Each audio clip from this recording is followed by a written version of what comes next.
আজ থেকে প্রায় ১৫০০ বছর আগের কথা। সমস্ত মানুষ জাহিলি যুগের বর্বরতায় নিমজ্জিত ছিল। এই দিকে সালমার ঘর আলোকিত করে এক ফুটফুটে কন্যা সন্তানের জন্ম হলো। কন্যা সন্তান দেখে তার স্বামী আসাদ ইবনে সালেম বিস্ময় চোখে দাঁড়িয়ে আছে। সালমার মুখখানাও তখন ফ্যাকাশে হয়ে গেছে, কারণ তখনকার প্রথা অনুযায়ী কন্যা সন্তান জন্মানো মানেই লজ্জা, আর লজ্জা থেকে মুক্তির একমাত্র উপায় ছিল জীবন্ত কবর দেওয়া। কিছুক্ষণ পর সেইখানে আসাদের বাবা এসে উপস্থিত হলো এবং কন্যা সন্তান দেখে নাক সিটকিয়ে বলল, এ কি বৌমা, তুমি কিভাবে কন্যা সন্তানের জন্ম দিলে? তুমি তো দেখছি আমাদেরকে কলঙ্কিত করেই ছাড়বে। আমি নিজের হাতে আমার 2 মেয়েকে জীবন্ত দাফন করেছি, তবুও আমার বংশের মান সম্মান নষ্ট হতে দেইনি।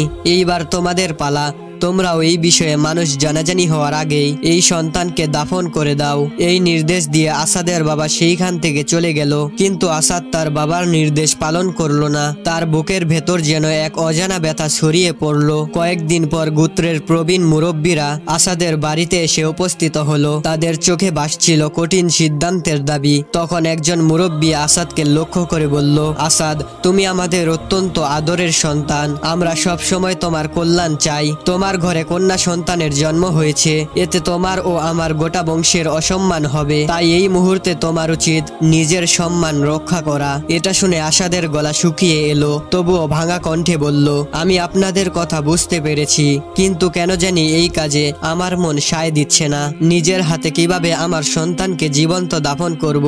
এমন সময় আসাদের ছোট ভাই হামাদ বলে উঠল, ভাইয়া, আমরা কি একটা কন্যা সন্তানের জন্য আমাদের উপর আল্লাহর গজব ডেকে আনতে চাই? যদি অন্য গোত্রের লোকেরা এই খবর জানতে পারে তাহলে তারা আমাদের নিয়ে হাসি ঠাট্টা করবে। তুমি কেন এইটা বুঝতে চাচ্ছ না? ভাইয়ের মুখে এমন কথা শুনে আসাদের মুখটা মলিন হয়ে গেল, কারণ সে জানতো যে এই সমাজের নিয়ম ভাঙা মানে নিজের অস্তিত্ব বিলীন হয়ে যাওয়া। অতঃপর রাতের অন্ধকারে আসাদ তার শিশু কন্যাকে কোলে নিয়ে মরুভূমিতে চলতে লাগলো এবং পছন্দ মতো একটা জায়গায় গিয়ে শিশুটিকে মাটিতে রেখে গর্ত খোঁড়া শুরু করলো। নীরব নিস্তব্ধ রজনী, চারপাশে কোনো শব্দ নেই, শুধু হালকা মৃদু বাতাস বয়ে চলল। গর্ত খোঁড়া শেষে আসাদ যখন শিশুটির দিকে তাকালো তখন তার ভিতরে একটা মোচড় দিয়ে উঠল। তার মনে হচ্ছিল শিশুটি তার চোখের ভাষায় বলছে, বাবা, মানুষেরা তার মেয়ের সাথে যা করে তুমিও কি আমার সঙ্গে তেমনটাই করবে? আমি কি তোমাকে বলেছিলাম আমাকে পৃথিবীর মুখ দেখাতে? আর জন্ম যখন দিয়েছ তাহলে বিদায় করে দিচ্ছ কেন? তখন আসাদের বুকের ভেতর এক ধরনের দম বন্ধ করা অনুভূতি কাজ করছিল, কিন্তু কি আর করা, তার চারপাশের অন্ধকার বাস্তবতা বদলানো যাবে না। সমাজের মধ্যে তার পূর্বপুরুষের সম্মান নষ্ট করা যাবে না। এমন সময় তার পিছনে দাঁড়িয়ে থাকা ভাই হামাদ বিরক্ত সুরে বলল, আর দেরি করছো কেন ভাই? এটা তো একটা সাধারণ ব্যাপার। তুমি কি মেয়ে জন্ম দিয়ে নরম হয়ে গেছো নাকি? তুমি ভুলে যাবে না তুমি একজন পুরুষ, আর পুরুষ কখনো আবেগের কাছে পরাজিত হতে পারে না। এই কথায় আসাদের ছোটবেলার স্মৃতি মনে পড়ে গেল। তার বাবা যখন তার বড় বোনকে মরুভূমির বালিতে পুঁতে রেখেছিল তখন তার মা কত কান্না করেছিল, কিন্তু সেই কান্নার কোনো মূল্য ছিল না। আজকে সে নিজেই সেই পরীক্ষার মুখোমুখি হয়ে আছে। এমন সময় একজন লোক ঘোড়া চালিয়ে অত্যন্ত দ্রুত গতিতে ছুটে এলো। লোকটির মুখে ছিল মুখোশ পরা। সে এখানে সেই পরিস্থিতিখানা বুঝে ফেলল এবং আসাদকে বলল, একটু দাঁড়াও। অপরিচিত লোকটির এই কথা শুনে আসাদ জিজ্ঞেস করলো, কে তুমি আর কোথা থেকে এইখানে এলে? লোকটি তখন ঘোড়া থেকে নেমে বলল, তোমার কন্যার জীবন কেন শেষ করতে যাচ্ছ? সে কি এমন অপরাধ করেছে? এটা শুনে আসাদ কিছুক্ষণ চুপ করে রইল, কারণ সে জানতো এই সমাজে এমন প্রশ্ন করা নিষিদ্ধ। অতঃপর আসাদ কঠিন গলায় বলল, হ্যাঁ, আমি আমার কন্যাকে হত্যা করছি, কারণ আমি একজন পুরুষ। তাই আমার এবং আমার গোত্রের মান সম্মান রক্ষা করা জরুরি। এই কথা শুনে লোকটি হেসে উঠে বলল, তুমি পুরুষ আর তোমার মান সম্মান, সত্যিকারের সম্মান কি তা কি তুমি জানো? এই প্রশ্নের জবাব আসাদের জানা নেই, কিন্তু সে নিজের দুর্বলতা প্রকাশ করতে চাইতেছে না। তখন লোকটি আসাদের কন্যার দিকে তাকিয়ে বলল, তুমি যদি শুনতে চাও তাহলে আমি তোমাকে একটা গল্প বলবো। এটা শুনে আসাদ মাথা নেড়ে সম্মতি দিল।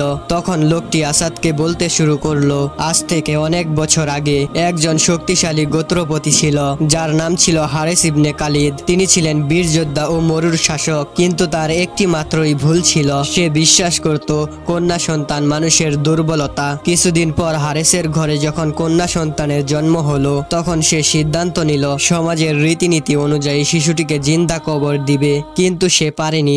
তখন আসাদ অবচেতন ভাবে জবাব দিল, কেন পারেনি? কে তাকে বাধা দিল? লোকটি তখন বলে উঠল, সে যখন সেই শিশুকে কবর দিতে নিয়ে গেল তখন সে দেখতে পেল শিশুটি তার হাত উঁচু করে এমনি ভাবে তাকিয়ে রয়েছে যেন সে তার বাবার ছায়ায় নিরাপত্তা খুঁজছে। সেই মুহূর্তে তার হৃদয় কেঁপে উঠল। সে নিজের বাবার মুখ মনে করলো, নিজের শৈশবের স্মৃতি মনে করলো এবং এক পর্যায়ে সে তার সিদ্ধান্ত বদলে ফেললো। এই কথা শুনে হামাদ হা হা করে হেসে উঠল এবং বলল, এ আবার কেমন বীর? সে কি সমাজের চোখে অপমানিত হয়নি?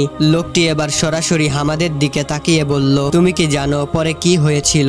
তখন হামাদ নীরব হয়ে গেল। তখন লোকটি আবারও বলতে শুরু করলো, সেই কন্যা সন্তান একদিন তার বাবার জীবন বাঁচিয়েছিল হারিস যখন বৃদ্ধ হয়েছিল এবং শত্রুরা তাকে হত্যা করতে এসেছিল। তখন তার মেয়ে বুদ্ধি, ধৈর্য এবং সাহস নিয়ে তার গোত্রকে রক্ষা করেছিল। যদি হারিস সেই দিন তাকে কবর দিয়ে দিত তাহলে সে আর আজ এই পৃথিবীর জমিনে বেঁচে থাকতো না এবং তার গোত্র নিশ্চিহ্ন হয়ে যেত। এই গল্প শোনার পর আসাদ দ্বিধায় পড়ে গেল। সমাজের নির্দেশ অন্যদিকে আর হৃদয়ের মধ্যে জন্ম নেওয়া নির্দেশ অন্যদিকে। লোকটির গল্প তার মনের ভিতরে এক অস্থিরতার সৃষ্টি করেছে। কিছুক্ষণ চিন্তা করে আসাদ লোকটিকে বলল, একটা গল্প দিয়ে তুমি আমার মন বদলাতে চাও? লোকটি তখন শান্ত গলায় বলল, হে আসাদ ইবনে সালিম, আমি শুধু সত্য বলছি, বিন্দু মাত্র মিথ্যার আশ্রয় আমি নেইনি। এইবার আসাদ বলল, আচ্ছা সত্য মিথ্যা যাই হোক, আগে বলো তুমি কে, তোমার পরিচয় কি? এইটা শুনে লোকটি একটু হাসল এবং গম্ভীর গলায় উচ্চস্বরে বলে উঠল, আমি সেই হারিস ইবনে খালিদের নাতি। এটা শুনে চারপাশ নিস্তব্ধ হয়ে গেল। আসাদ বিস্ময়ে তাকিয়ে বলল, তাহলে কি তুমি হারিসের সেই মেয়ের সন্তান? তখন লোকটি উত্তর দিল, হ্যাঁ, আমার নানার সেই কন্যা সন্তানই আমাদের গোত্রকে রক্ষা করেছিল আর আমি সেই উত্তরাধিকার বহন করছি। যদি আমার মা সেই দিন কবরস্থ হয়ে যেত তাহলে আজ আমার অস্তিত্বই থাকতো না। এটা শুনে আসাদের হৃদয় স্পন্দন বেড়ে গেল এবং মনে মনে ভাবলো, আমার কন্যা সন্তানও কি একদিন এমন কিছু করতে পারে? এমন সময় হামাদ বিরক্ত হয়ে বলল, ভাই, এই সব বাজে কাহিনীতে বিভ্রান্ত হইও না। সমাজ আমাদেরকে কি করতে বলেছে তা তুমি ভুলে গেলে চলবে না। এটা শুনে আসাদ কিছুক্ষণ চুপ করে রইল। তারপর সে ধীরে ধীরে তার কন্যাকে কোলে নিয়ে বলল, হয়তো সমাজের নিয়মই ঠিক, আর না হয়? তখন লোকটি জিজ্ঞেস করলো, আর না হয় কি? আসাদ তখন তার শিশুকন্যার মুখের দিকে তাকালো। তার হৃদয়ের গভীর থেকে এক তীব্র স্নেহের সুর ভেসে এলো। অতঃপর আসাদ বীরের মতো বলল, আর না হয় সময় এসেছে সমাজের নিয়ম বদলানোর। এটা শুনে হামাদের চোখখানা বিস্ফোরিত হয়ে গেল। সে অবাক কণ্ঠে উচ্চস্বরে তার ভাইকে ঝাড়ি দিয়ে বলল, এটা তুমি কি বললে ভাই? সমাজের নিয়মকে বদলানোর কথা বলছো? আসাদ তখন নিশ্চুপ রইল, কোনো উত্তরই দিল না সে। তখন হামাদ আবার বলল, তুমি কি পাগল হয়েছ নাকি? আমাদের গোত্র এই নিয়ম মানে শতাব্দী ধরে। তুমি যদি এই কন্যা সন্তানকে বাঁচিয়ে রাখো তাহলে সবাই আমাদেরকে দুর্বল মনে করবে। সমাজের মধ্যে তোমার কোনো সম্মানই থাকবে না, আমাদের পরিবারের সম্মানও থাকবে না। আসাদ এইবার লোকটির দিকে তাকিয়ে বলল, তুমি কি মনে করো আমি এই পথ অবলম্বন করলে বাঁচতে পারবো? এটা শুনে লোকটি হেসে বলল, কেউ যদি কখনো পা না বাড়ায় তাহলে পরিবর্তন কখনোই আসবে না। এই কথা শুনে আসাদের মনে এক অদ্ভুত শক্তি অনুভূত হলো। সে গভীর এক নিঃশ্বাস নিল এবং কন্যাকে বুকের কাছে টেনে নিয়ে বলল, হ্যাঁ, আমি সিদ্ধান্ত নিয়ে ফেলেছি। আমি আমার এই মেয়েকে বাঁচানোর জন্য প্রয়োজনে পুরো পৃথিবীর সাথে লড়াই করব। অতঃপর আসাদ নিজের কন্যাকে নিয়ে বাড়িতে ফিরে আসলো। মা তার কন্যাকে ফিরে পেয়ে খুশিতে আত্মহারা হয়ে গেল। কিন্তু এই খুশি বেশি দিন স্থায়ী হলো না। পরের দিন গোত্রের লোকেরা রাগান্বিত হয়ে আসাদকে বলল, হে আসাদ, তুমি আমাদের সাথে বিশ্বাসঘাতকতা করেছো। সমাজের নিয়ম ভাঙ্গার দুঃসাহস তুমি কিভাবে দেখালে? অতঃপর একজন মুরব্বী আসাদের দিকে তাকিয়ে বলল, তোমার বাবা নিজের হাতে তার কন্যাদেরকে দাফন করেছে, তোমার পূর্বপুরুষরাও তাই করেছে। তুমি কি নিজেকে তাদের চেয়ে ভালো মনে করো? এইভাবে গোত্রের লোকেরা অনেক ক্ষিপ্ত হয়ে উঠল। কেউ বলল, এমন অপমান আমরা সহ্য করব না। আবার কেউ কেউ বলল, এই নরম হৃদয় নিয়ে তুমি কেমন করে একজন পুরুষ হলে? এক পর্যায়ে হামাদ উত্তেজিত কণ্ঠে তার ভাইকে বলল, তোমার জন্যই গোত্রের মান সম্মান ধুলোর সাথে মিশে গিয়েছে। আমরা তোমাকে আর নিজের রক্তের কোনো মানুষ বলে মনে করতে পারছি না। ভাইয়ের মুখে এমন কথা শুনে আসাদ গভীর নিঃশ্বাস নিল। সে খুব ভালো করেই জানতো এই মুহূর্তে যদি সে ভেঙে পড়ে তবে শুধু তার মেয়েই নয়, তবে তার নিজের জীবনও বিপন্ন হয়ে যাবে। তাই সে ধীর কণ্ঠে বলে উঠল, আমি কোনো বিশ্বাসঘাতকতা করিনি, আমি কেবল একজন বাবা হিসাবে আমার সন্তানের প্রতি দায়িত্ব পালন করেছি। আমার মেয়ের কি এই পৃথিবীতে বাঁচার কোনো অধিকার নেই? তখন একজন তরুণ আসাদকে ধমক দিয়ে বলে উঠল, আসাদ, তুমি হয়তো তোমার নিজের ভুল স্বীকার করে সমাজের নিয়মগুলি মেনে চলবে, নয়তো আমাদের কঠিনতম শাস্তির মুখোমুখি হবে। লোকজন তখন সবাই একে অপরের দিকে তাকিয়ে তাদের কঠিন সিদ্ধান্ত জানিয়ে বলে উঠল, হ্যাঁ, তোমার শাস্তি হবে একমাত্র নির্বাসন। আজ থেকে তুমি আর আমাদের গোত্রের কেউ নও। এটা শুনে আসাদের বুকের ভেতর এক তীব্র ব্যথা অনুভূতি হতে লাগলো। নির্বাসিত হওয়া মানে মরুভূমির নিষ্ঠুরতাকে আলিঙ্গন করা, খাদ্য, পানি, নিরাপত্তা সবকিছু থেকেই বিচ্ছিন্ন হয়ে যাওয়া। তখন সালমা কান্না জড়িত কণ্ঠে বলল, না, আপনারা আমাকে যে কোনো শাস্তি দিতে পারেন, চাইলে সবকিছু কেড়ে নিতে পারেন, কিন্তু দয়া করে আমাদেরকে ঘর থেকে বের করে দিবেন না। ঘর থেকে বের করে দিলে এই অবধ শিশুকে নিয়ে আমরা কোথায় যাব? সালমার কথা শুনে গোত্রের সর্দার কঠিন সুরে বললেন, তুমি যাই বলো, আমরা এগুলি শুনবো না। এই গোত্রে দুর্বলদের জন্য কোনো জায়গা নেই। আজ থেকে আসাদ ইবনে সালিম আমাদের গোত্রের কেউ নয়। সে তার কন্যা সন্তানকে বাঁচিয়ে আমাদের ঐতিহ্যকে অস্বীকার করেছে, তাই আমরা তাকে মরুভূমির রহমতের ওপর ছেড়ে দিচ্ছি। তখন সালমা আবারও কান্না করতে করতে অনুরোধ করে বলল, আমাদের কথা একটিবার ভাবুন। আমাদেরকে যদি শাস্তি দিতে হয় তাহলে দেন, তবে আমাদের শিশুটির কি দোষ? তার তো কোনো অপরাধ নেই। কিন্তু কেউ তার কথার কোনো কর্ণপাত করল না। অতঃপর আসাদ তার স্ত্রী ও কন্যাকে নিয়ে মরুভূমিতে পা বাড়ালো।